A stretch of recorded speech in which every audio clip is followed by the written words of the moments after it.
Good afternoon, friends. My name is Jonathan Moyer, and I'm one of the Associate Directors of Music here at the Church of the Covenant, and it gives me great pleasure to welcome you into this sanctuary for our Tuesday noon Organ Plus concerts. I'd like to also welcome those who can join us online via our live stream. We welcome you here for this moment of music in the midst of a beautiful week here in Cleveland.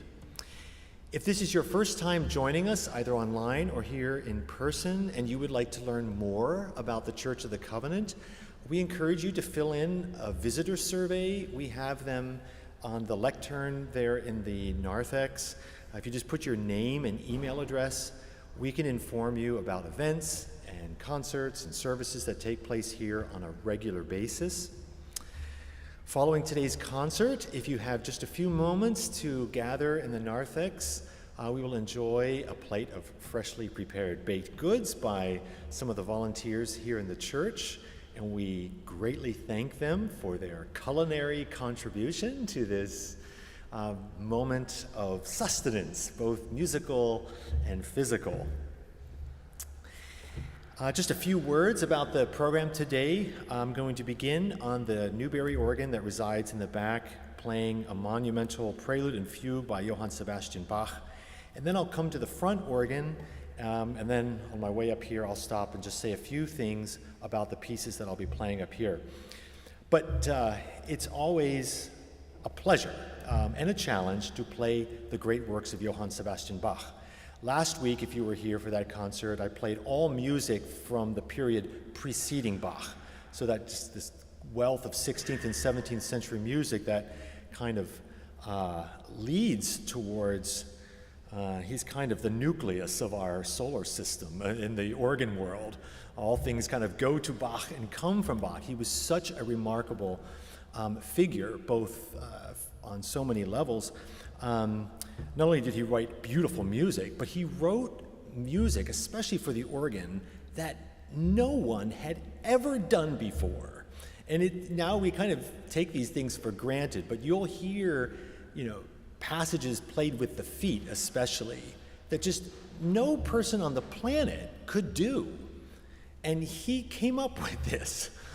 It was an evolution of organ technique and composition that was really happening in Germany throughout the 17th century, but it took a remarkable person like him to just open the floodgates. And after his life, his music, of course, to this day, is so influential. It is the standard of organ playing. It's the standard that every organist tries to live up to, and we will try our whole lives. So I welcome you to come on this journey with me with one of the great preludes and fugues in A minor by Johann Sebastian Bach.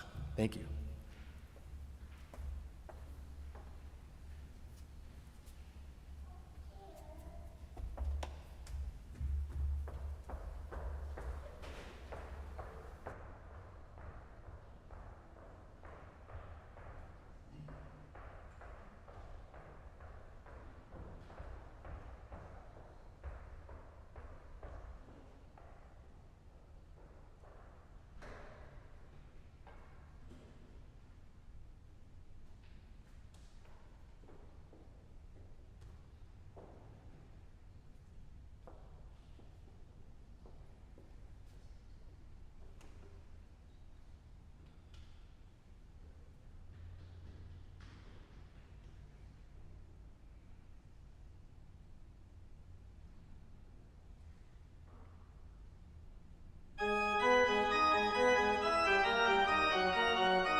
I just need a moment for my heart rate to come down.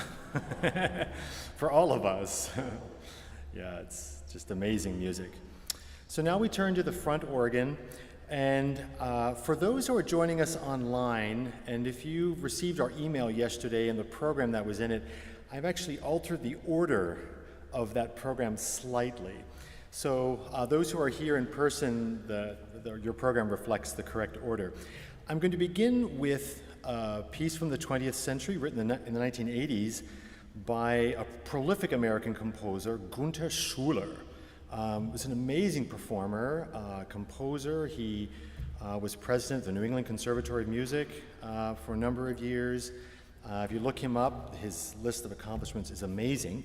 And we have some very interesting organ music by him. And this piece is from a set of 3 pieces called Organ Waltzes. If you know what a waltz is, it's a kind of Viennese dance in 3. Well, this takes it and kind of twists it a little bit in the modern idiom. This is called a valse triste, or a kind of sad waltz, but in a rather modern musical language. Then I switched to 2 pieces that I composed this past year. The first was inspired me. It's a fanfare that I was inspired by the text, The Trumpet Sounds Within My Soul. This is from an African-American spiritual, and composed the work during Black History Month this past year as a kind of homage both to the trumpets that are in this sanctuary that could be played from both ends on this front organ, magnificent trumpets, and the kind of celebration that we have through wonderful texts and spirituals in this tradition. And the second piece is a work that I wrote last year, right before Christmas, as I was contemplating the Austrian Christmas carol, Still, Still, Still. You can find it in our hymnal if you're interested. It's spelled the same way, still, still, still. It's a very simple carol, and this opening melody in the carol just, for me, was reminiscent of falling snow, and just the kind of simplistic falling aspect of this melody. And then at the same time, I was reading actually some small novella of James Joyce, and it's from his collection of books called The Dubliners. And the very last book in this collection is called The Dead. And it's actually a Christmas story. It takes place on a quiet evening, and it ends with the quotation that I put in your program. It's just a very magical kind of scene. His soul swooned slowly as he heard the snow falling faintly through the universe, and faintly falling like the descent of their last end upon all the living and the dead. And then following this, I play just a very, very special work in the organ repertory by the French composer Marcel Dupré. This was written in the early 1920s. It's called Cortège and Litany. A cortège is actually a kind of funeral procession. And you'll hear this very stately and noble, it's almost like a chorale at the beginning. It kind of invites us into a moment of contemplation. And then begins a litany. This is actually taken from the Litany of All Saints that is said during a funeral mass. And you hear this melody that's very reminiscent of Gregorian chant. And it sequences, it builds, and it invites us in, and it continues to crescendo. And then you hear these 2 elements merge together in just a magnificent crescendo towards the end of the work. So I hope you enjoy these 4 pieces. Thank you.